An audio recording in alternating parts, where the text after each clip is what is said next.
Well, the snow's no longer falling, but without getting above freezing today, there's still plenty of it out there. Took a whole lot of work at DIA to keep all the planes coming and going, but it was travel on the roads that really got dicey. Even though a lot of the roads are now clear, there's still the threat of the refreeze. Kathy Saban, it's cold enough to be news tonight. Yeah, so it is. how cold are we talking and for how long? You know what? It's pretty cold outside right now already. We have not gotten out of the mid-20s, and we're going into the single digits tonight, and the wind chill values could go -1 to -9. And so we continue with our weather impact day. Not so much for the snow now, but for ice and for cold, and the potential of a slick drive tonight and again tomorrow. Temperatures will bottom out in the single digits, one of the coldest nights that we have seen in months, and that will certainly be impactful for you, not just tonight, but tomorrow morning when you're heading out to work and school. So make sure you're dressed appropriately, and so are the kids. We do expect slick driving, snow-packed and icy roadways as temperatures have barely budged, and the wet roads are actually frozen roads. They've been treated, but those slick spots will be black ice. And so your current temperatures, 16 in Denver, 2 in Greeley, -3 in Laramie, and 12 in Kremling. These are the wind chill values, and we expect the wind chill to go lower than 14 above in Denver. We expect it to go below 0. So certainly a cold night coming up as winds remain light. Most of the snow has come to an end, but there is another storm off to the west that will bring another round of snow. The timing and impact of that with your extended forecast coming up. A backcountry skier has died after getting caught and buried in an avalanche today in the San Juan Mountains. That's according to the Colorado Avalanche Information Center. Officials say this happened today on Red Mountain number 3, east of Red Mountain Pass, in an area locally known as Bollywood. They say it triggered about 11,300 feet up in the San Juans. Officials say they will visit the site tomorrow and update their preliminary avalanche report as needed. The Coloradan who blew up a truck bomb outside the Trump Hotel in Las Vegas had written a call for political violence to overthrow the federal government and to purge Democrats. Investigators say Matthew Livelsberger had PTSD and depression. They've said the incident was a suicide, not terrorism. Livelsberger's writings, released by investigators, called for the military and veterans to move on D.C. with the help of militias. He called for the occupation of federal buildings and a lockdown of the highways around them. Hold until the purge is complete, he wrote. Livelsberger said, quote, try peaceful means first, but be prepared to fight to get the Dems out of the Fed government and military by any means necessary. Livelsberger was a highly decorated Green Beret who was living in Colorado Springs. Investigators said today that he acted alone, and they reiterated that they do not view it as terrorism. Today, we also learned that investigators believe that Livelsberger used artificial intelligence to help plan the attack. 9 News reporter Colton Chavez joins us now. And Colton, tech experts say we're just beginning to understand how dangerous AI can be. And in this case, he used the popular app ChatGPT. Now, my question was, just how capable is this technology of helping someone plan such a dangerous act?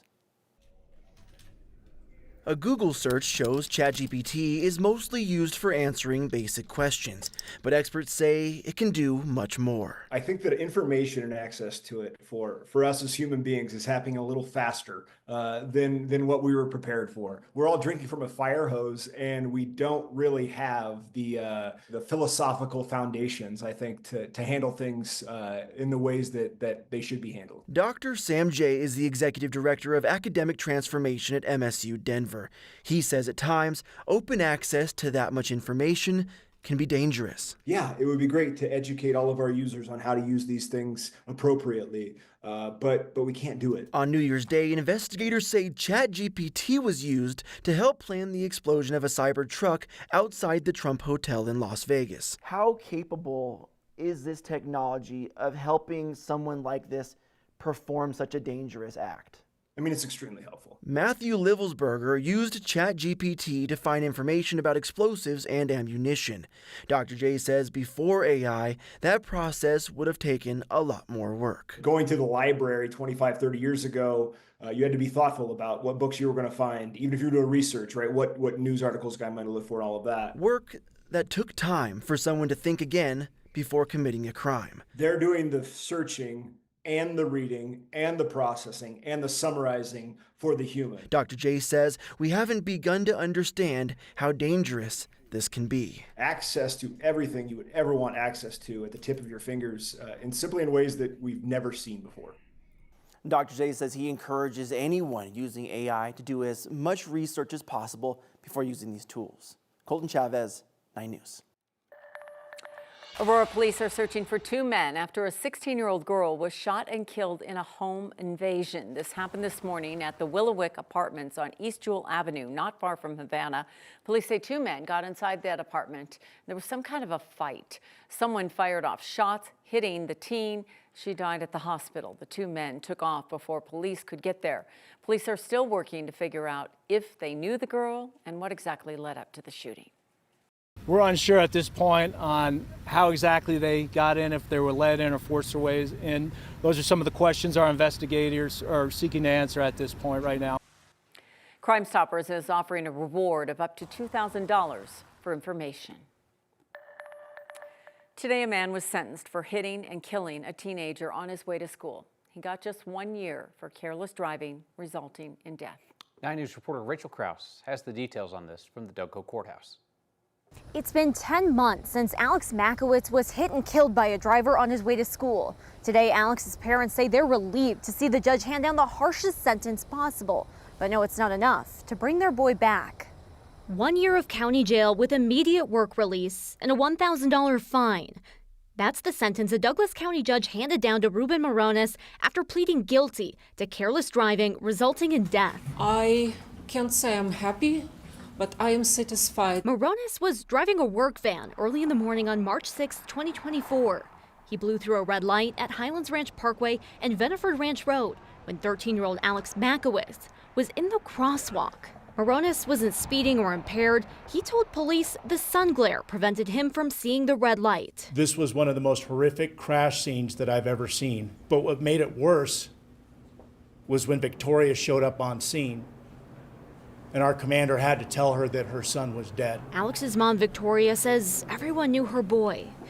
He took the blame when his friends messed up, paying for classmates' lunches without question. Caring, caring, caring. That's how everybody describe Alex. It's just his nature. In the courtroom, Morones apologized for the crash that ended Alex's young life. Through a translator, he said, "I take responsibility for this accident and ask for forgiveness." Douglas County Sheriff Darren Weekly says being sorry isn't enough. He's working with Victoria and lawmakers in hopes of making the penalties for cases like this stronger. The system is very broken when the most severe consequence for careless driving resulting in death is a $1,000 fine and a year in jail. Because today defense attorney keeps repeating the word misdemeanor, misdemeanor, like it's something minor. There is nothing minor about human life. Nothing minor. Alex's mom says her son was kind and outgoing, the kind of kid who cared about everyone. She hopes that by fighting to make Colorado's roads safer for everyone, she can keep her son's legacy alive. In Castle Rock, Rachel Krause, 9 News. A man who served as mayor, police chief, and fire chief of the small town of Lakeside will serve 4 years on probation for embezzlement. Robert Gordonier pleaded guilty today. He and his daughter, who served as town clerk, are accused of buying police cars at low prices, selling them, then keeping the profits. As part of the plea deal, Gordonier agreed to pay the town more than $26,000. His daughter, Brenda Hamilton, pleaded not guilty. She's due back in court at the end of the month. Colorado and several other states are now part of a federal lawsuit accusing landlords of working together to keep rents high. The Department of Justice accuses 6 property management firms, including Cortland, of using an algorithm to help set rents and sharing sensitive information with their own competitors to boost profits. This is an amended complaint filed against RealPage. That's a software that uses data to set price points. The Biden administration recently put out a report that claims those kinds of algorithms drive up rents by an average of $136 a month in Denver. As the lawsuit plays out, Democrats at the state capitol are working to bring back a bill that would prevent landlords from using software like RealPage to set rents. I did not believe, and my co-sponsors didn't believe, that there was any reason to allow the continuing use of this technology that we now know is proven to have artificially led to the inflation of rents. Last year, moderate Democrats joined Republicans to kill the bill. The bill's opponents argued landlords should be allowed to use algorithms as long as the data the algorithms are based on is made publicly available.